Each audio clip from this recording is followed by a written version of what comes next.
Ladies and gentlemen, you will not believe what I found 4 years ago as a sophomore in high school at a thrift store for $4.50. And that is this issue right here of Daredevil from 1940. And it is not the Daredevil that you think it is, unless you know. Let's jump right into this episode.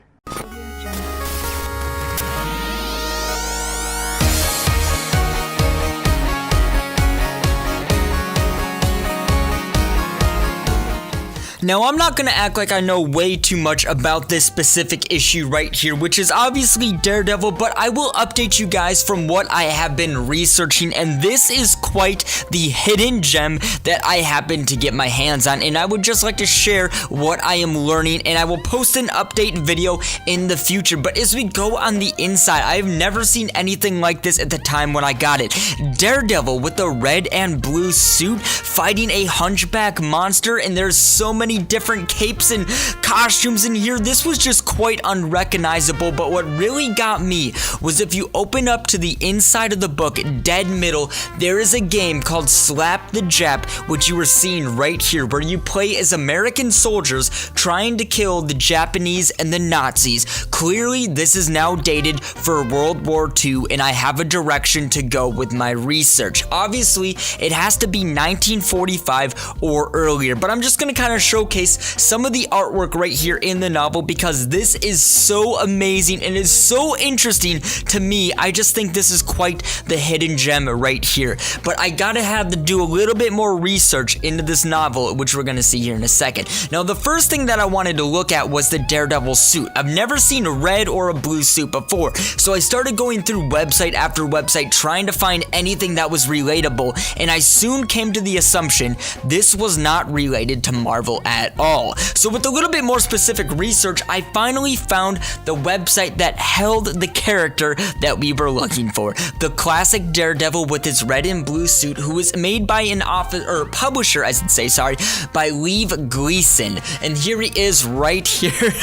This was such a hard thing to find at the first, but once I got my hands on it, everything else started to piece together. So with a little bit more research, I decided to look into Lev Gleason. He was around in the 1930s and 1940s. He was a very, very big author with comics. I'm not going to go into it too much. I would recommend looking into this gentleman for sure. With a little bit more research, I wanted to find out my specific novel because, like I said, the cover is missing and I didn't know which issue I specifically owned. So after searching through Google Images, I stumbled upon this image right here, which I actually matched up to my specific comic that I own. Now, following this into opening a new tab, like to, specifically find this image here, I scrolled down and before I knew it, I spotted the issue in which I was trying to find.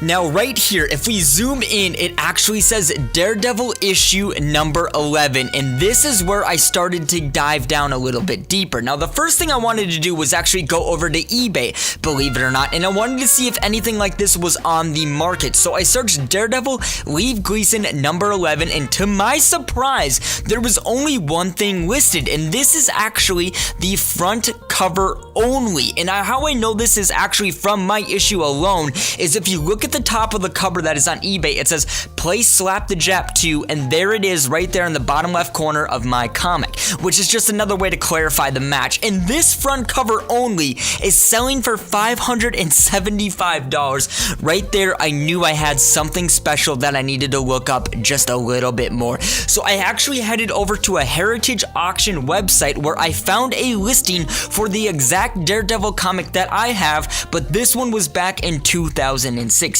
during the 28th to the 6th. Now you will be very, very surprised at what these listing prices were. Now this comic that was actually up for auction is a little bit better of a grade than mine that I have at the moment, but look at how high of a price these were selling at a 6.0 and an 8.0 rating. It is unbelievable. But I have an uncle who lives in Forest Lake and owns a comic shop that I'm actually going to be going to the state fair this year with, and I am going to be bringing taking this exact comic and I'm going to be getting it reviewed and actually graded by professionals to update me a little bit more on what I exactly have. And that is going to be happening the 19th and the 20th of this year. Alright, well, I know this episode was a little bit shorter, but that is basically all that I wanted to kind of update you guys on. Now, as you guys can see, I'm going to be bringing this novel down to the comic convention at the State Fair, like I said earlier, to actually get it more reviewed and graded and to find out a little bit more information about it and its exact worth and